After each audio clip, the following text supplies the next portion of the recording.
Israel Iran युद्ध के 6 दिन बीत चुके हैं। आज 7वां दिन है। 13 जून को हमले होने प्रारंभ हुए थे और अब ये लगातार कंटिन्यूअस युद्ध का रूप ले चुका है। अमेरिका के लगातार वक्तव्य आ रहे हैं और ईरानी सुप्रीम लीडर जो हैं उनके द्वारा बोला गया है कि हम सरेंडर नहीं करेंगे, यानी कि अब युद्ध ही होगा और व्यापक और भीषण युद्ध होगा और बहुत लंबे समय तक चलेगा, क्योंकि ईरान भी एक मजबूत स्थिति में है, इजराइल भी मजबूत स्थिति में है। हाँ, ईरान के पास कुछ डिमेरिट्स हैं। अभी हाल फिलहाल में आप देखेंगे चारों तरफ से ईरान के रिश्ते कुछ अच्छे नहीं हैं। ईरान अकेला भी पड़ सकता है और अकेला नहीं भी पड़ सकता है, क्योंकि यहां पे गल्फ कंट्रीज भी एकजुट हो रही हैं। और एक बात बताऊं, अब गुट बनेंगे, अब गुट का काल चालू होगा। एक गुट ऐसा बनेगा जिसमें रसिया भी चूंकि युद्ध ही कर रहा है, यूक्रेन सामने है उसके, यूक्रेन मतलब यूक्रेन का सहयोग कर रहे हैं नाटो कंट्री जितने भी हैं। नाटो में सम्मिलित होने के मुद्दे को लेकर रूस यूक्रेन युद्ध हुआ था। ये परमाणु बम बनाने को लेकर के ये युद्ध प्रारंभ हुआ है। ईरान परमाणु बम बना रहा है, उस परमाणु बम को रोकने के लिए, एक परमाणु डील करने के लिए ये पूरा का पूरा युद्ध हो रहा है। तो ईरान ने स्पष्ट कर दिया है, खामेनेई महोदय जो ईरानी सुप्रीम लीडर है उन्होंने स्पष्ट कर दिया है कि वो सरेंडर नहीं करेंगे और युद्ध करेंगे।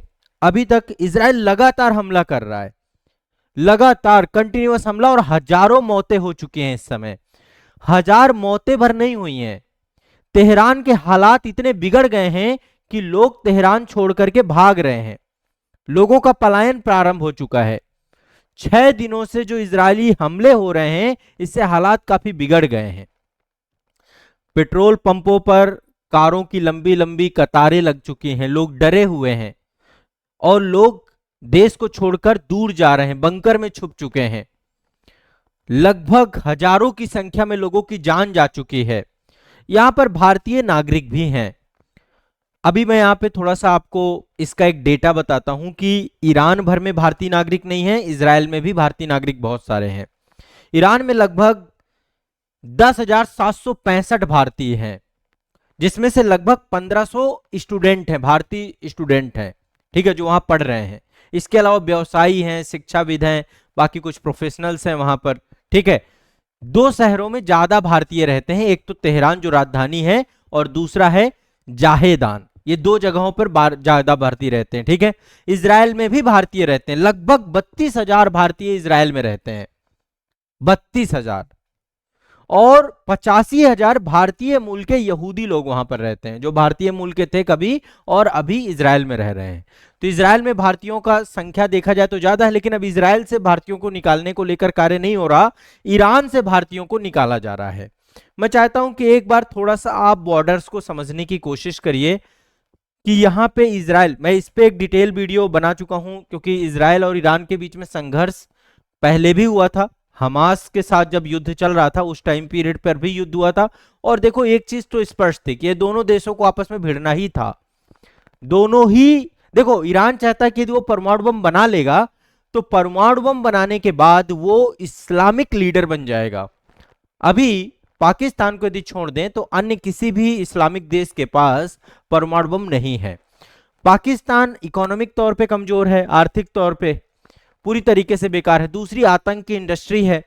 और अभी आप देखिए पाकिस्तान के साथ सीमा साझा करता है ईरान भी, ये आप देख सकते हैं, अफगानिस्तान है, ये ईरान है, और ये पाकिस्तान है और ये ईरान है। इसको थोड़ा सा इस मैप से आप समझिए, ज्यादा अच्छे समझ पाएंगे। और यहां से आपको बॉर्डर से एक बार देखनी है, क्योंकि अभी भारतीयों को आर्मेनिया की बॉर्डर से, जो है यहां से तेहरान से आर्मेनिया लोगों को ले जाया जा रहा है और वहां से फिर बाई एयर इंडिया लेकर के आया जा रहा है, ठीक है।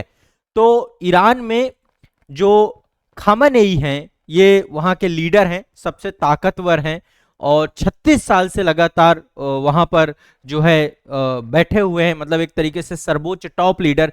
1981 में खामेनेई जो है ईरान के राष्ट्रपति बने थे और 8 साल तक इस पद पर रहे थे। इसके बाद 1989 में खुमौनी की मौत के बाद ईरान के सुप्रीम लीडर बन गए। तो सुप्रीम लीडर के तौर पे खामेनेई महोदय ही है, और लगातार अमेरिका धमकियां दे रहा है, इजराइल भी धमकियां दे रहा है कि हमारे निशाने में है, अभी हम मारेंगे नहीं। हम चाहते हैं कि आप सरेंडर कर दें, बिना शर्त सरेंडर कर दें। एक चीज और अभी इस समय आप देख पा रहे होंगे कि पाकिस्तान के जो आर्मी चीफ हैं वो भी अमेरिका में हैं। यानी कि आप देखिए पाकिस्तान के आर्मी चीफ का अमेरिका में होना और ट्रंप से मिलना, यानी कि पाकिस्तान की भी मदद शायद अमेरिका ले। वो चारों तरफ से ईरान को घेरने की कोशिश करेगा। अमेरिका है वो, इराक को तबाह कर चुका है, सीरिया को तबाह कर चुका है। अभी उसने पॉलिसी शिफ्ट किया था सीरिया को एक, कि भैया अब हम सारी पाबंदियां हटाते हैं, अब आप अपना देश संभालिए, ऐसा पॉलिसी शिफ्ट देखने को मिला था। लेकिन अब जाकर के ये पूरा क्षेत्र इतना शांत हो चुका है कि यहां पर कभी भी किसी भी समय गुटबाजी होनी चालू हो जाएगी। 21 देश जो आपके इस्लामिक देश हैं वो ईरान का समर्थन कर चुके हैं।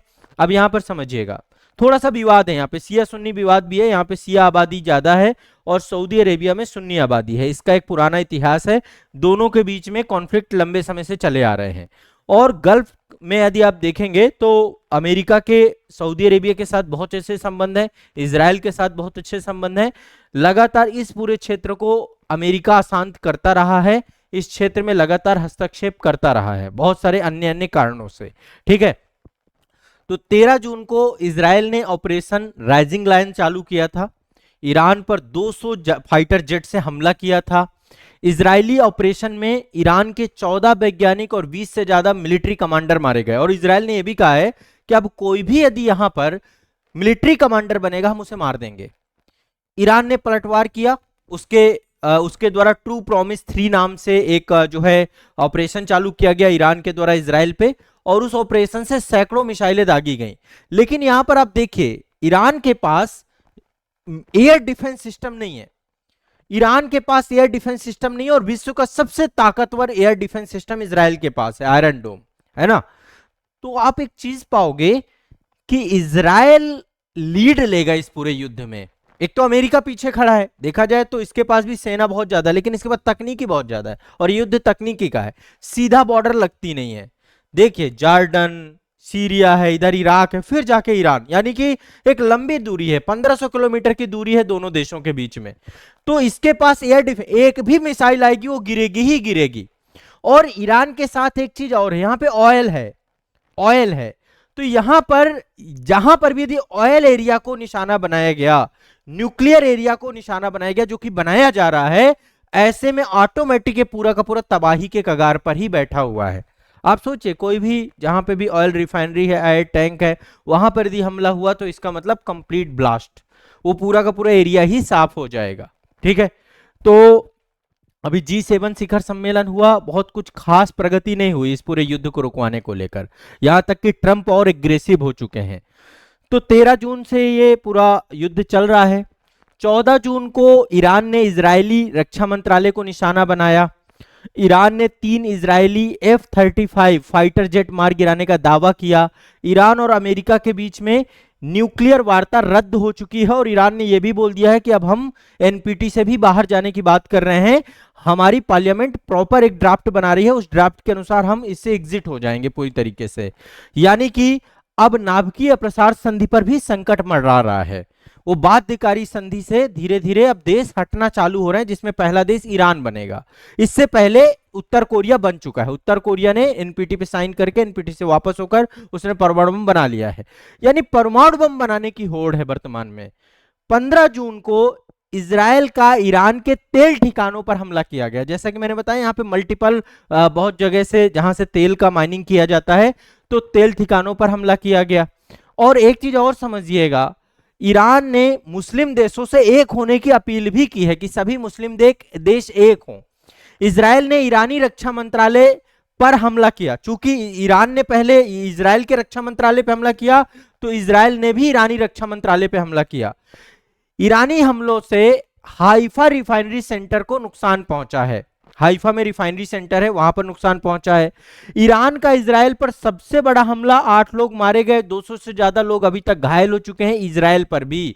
ईरान के विदेश मंत्रालय पर फिर इजराइल ने हमला किया और लगातार इजराइल ये कह रहा है कि हम कंटिन्यूअस हमले तब तक करते रहेंगे जब तक एक एक न्यूक्लियर ठिकाना समाप्त नहीं हो जाएगा। हम सारे न्यूक्लियर ठिकाने समाप्त कर देंगे। ईरान लगातार इजराइल के जितने भी फाइटर प्लेन हैं F-35 उनको मार गिराने का दावा कर रहा है। अभी कंटिन्यूअस हमले हो रहे हैं, एक भी मिनट हमला रुक नहीं रहा, वहां पे हमले लगातार चल रहे हैं। ठीक है, आप सभी को पता होगा कि इजराइल की जो खुफिया एजेंसी है जिसका नाम है मोसाद, बहुत पावरफुल एजेंसी है, गुप्तचर एजेंसी है। जैसे हमारे देश में रॉ है वैसे मोसाद है, और विश्व की सबसे पावरफुल खुफिया एजेंसियों में से एक आती है इजराइल की खुफिया एजेंसी। उसके द्वारा कार के माध्यम से वहां पे बहुत सारे ड्रोन भी इम्प्लांट किए गए हैं। ठीक है, ड्रोन ले जाए गए हैं और यहां पे स्थिति काफी खराब हो रही है। 21 मुस्लिम देशों ने इजरायली हमले की आलोचना की है, यह भी आप समझ लीजिए।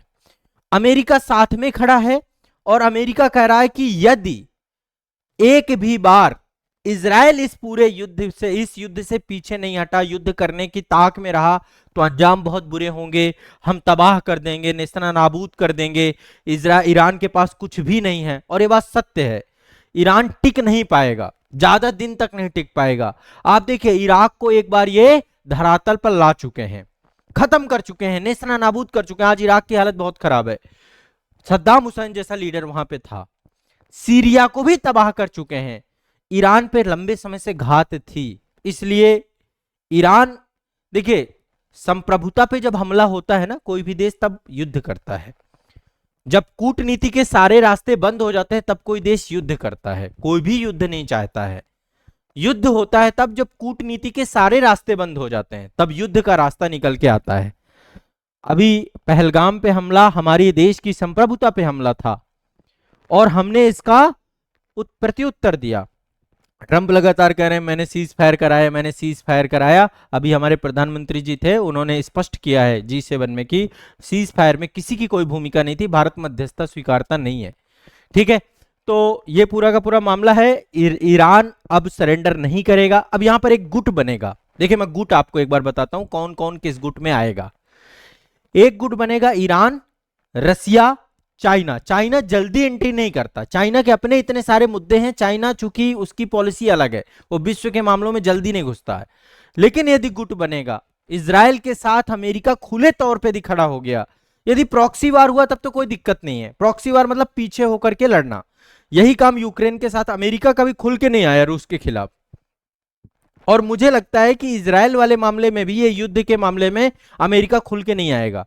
अमेरिका बस धमकियां देता रहेगा, जैसे यूक्रेन वाले मामले में इजराइल ही इस पूरे मामले को निपटाएगा, पीछे अमेरिका खड़ा रहेगा।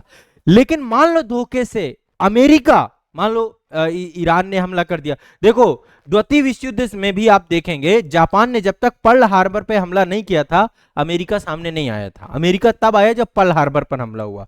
ठीक है, तो यदि ईरान कोई हमला नहीं करेगा अमेरिका के ऊपर, समझने की कोशिश करिएगा, अमेरिका कभी भी सामने नहीं है। बयानबाजी होती रहेगी और अप्रत्यक्ष तौर पे इजराइल को मदद चलती रहेगी, डायरेक्टली इनडायरेक्टली हर तरीके से मदद चलती रहेगी। फ्रंट में इजराइल ही रहेगा। ठीक है, यदि मान लीजिए ये युद्ध में गुटबाजी होनी चालू होती है, कोई ऐसी घटना घट जाती है जिससे अमेरिका पे हमला होता है, अमेरिका पे हमला का मतलब नाटो देशों पे हमला, तो एक तरफ तो सारे नाटो देश खड़े हो जाएंगे, इजराइल प्लस नाटो सब कुछ आके खड़े हो जाएंगे, है ना। नाटो पूरा का पूरा वो पूरा सामूहिक सुरक्षा, इसलिए सबकी हिम्मत नहीं होती कि अमेरिका पे हमला कर दे, क्योंकि फिर पूरा नाटो एक्टिव हो जाएगा। ठीक है, दूसरी तरफ जो गुट बनेगा, रूस वैसे भी बहुत कमजोर हो चुका है। रूस अपने युद्ध में इतना फंस चुका है कि रूस नहीं चाहता है कि वो आगे चीजों में फंसे। ठीक है, तो रूस अब इस मामले में जल्दीबाजी नहीं करेगा, लेकिन फिर भी रूस ही साथ देगा यदि साथ की जरूरत पड़ेगी। बगल में पाकिस्तान का कुछ पता नहीं है, पाकिस्तान की पॉलिसी शिफ्ट हो रही है। अभी पाकिस्तान के जो वहां के आर्मी चीफ हैं, वहां पे आर्मी चीफ ही संभालते हैं पाकिस्तान में, वो अभी अमेरिका में है। और क्या वार्तालाप हो रही, क्या हो रहा है, या हो सकता है ट्रंप ये चाह रहे हो कि पाकिस्तान की धरती का उपयोग करें वो इजराइल के लेकर के, क्योंकि अभी आपको पता है कि पाकिस्तान पुराना दोस्त है अमेरिका का, है ना। तालिबान की उपज पाकिस्तान से ही करवाई गई। पाकिस्तान ही उसका मेन जो है षड्यंत्र करता था।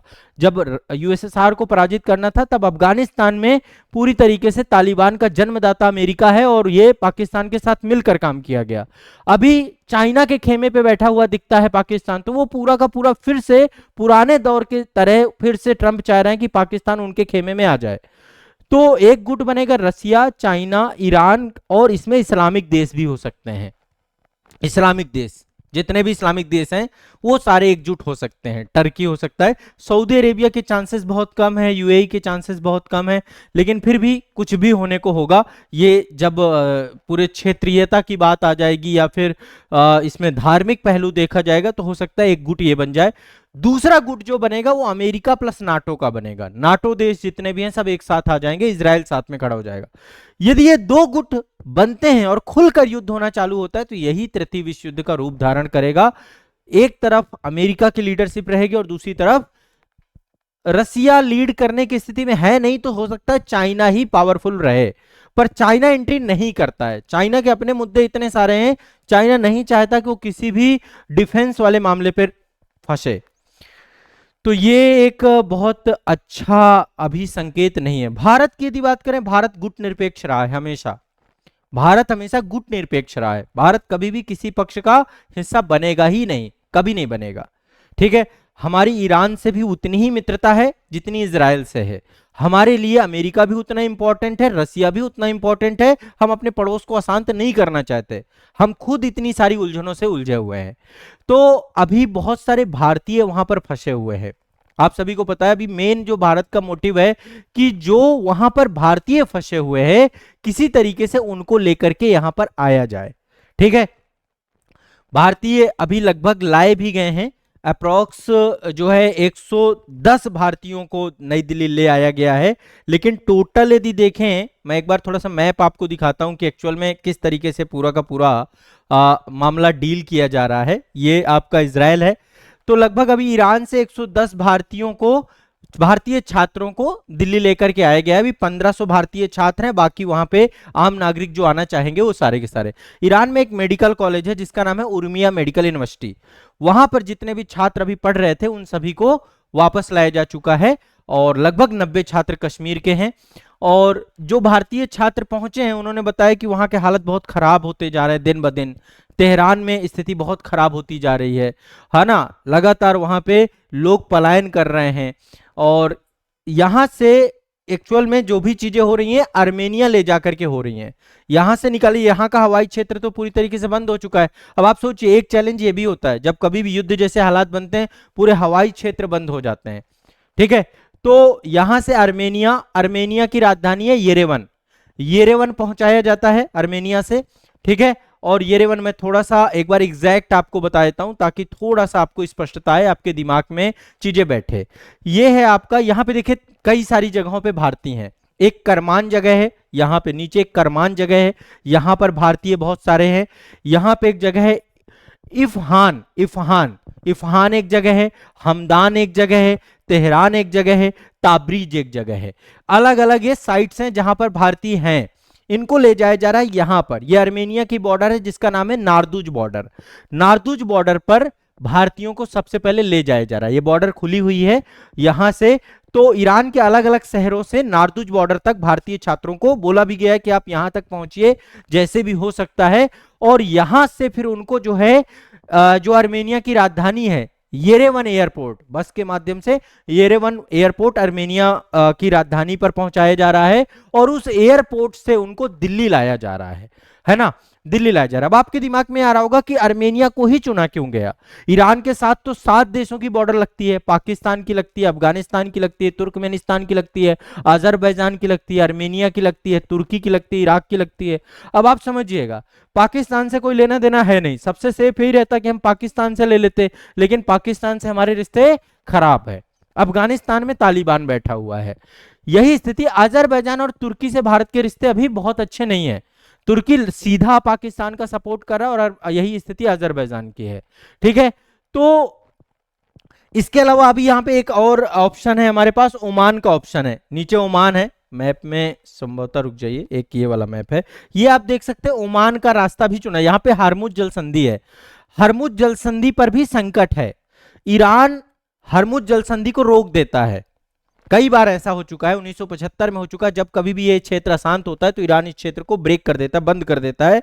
इससे क्या होता है, पूरे विश्व में एक दबाव का माहौल होता है, क्योंकि इस क्षेत्र का जितना भी ऑयल है सब हरमुज से होके जाता है। ये पर्शियन गल्फ है और यहाँ पे हरमुज स्ट्रेट है। अब देखिए ये सारे ऑयल कंट्री हैं, इराक हो गया, सऊदी अरेबिया हो गया, कुवैत हो गया, बहरीन हो गया, कतर हो गया, यूएई हो गया, तो इनका जितना भी तेल है सब हरमुज से होके जाता है। ईरान का पूरा तेल, ये सब हरमुज, पूरा ऑयल, यहाँ पे गल्फ कंट्रीज है और यहाँ पे ऑयल ही ऑयल है, तो यहाँ का पूरा तेल जो है कहां पहुंचता है, पूरे विश्व में। और यदि ये हरमुज जल संधि को बंद कर दिया जाए तो आप समझिए कि इसका पूरा का पूरा दबाव, क्योंकि पूरे विश्व में तेल की कीमतें क्या होंगी, बढ़ जाएंगी, और जब तेल की कीमतें बढ़ जाएंगी तो पूरा विश्व दबाव में आ जाएगा, प्रेशर में आ जाएगा, है ना। तो संभवतः ये युद्ध यदि विस्तार लेता है तो ये स्थिति भी बन सकती है कि हरमुज जल संधि पर ईरान पूरी तरीके से इसको बंद भी कर सकता है, ये भी देखिएगा।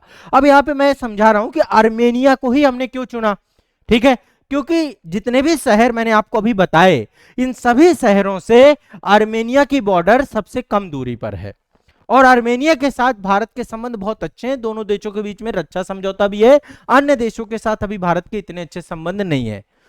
साथ ही आर्मेनिया में राजनीतिक स्थिरता का माहौल है, भारत के साथ दोस्ताना संबंध है, वहां से फ्लाइट ऑपरेशन तेजी से संभव हो सकता है, येरेवन एयरपोर्ट पूरी तरीके से चालू है, तो ईरान और आर्मेनिया के बीच फिलहाल कोई सीमा विवाद भी नहीं है, सैन्य तनाव भी नहीं है।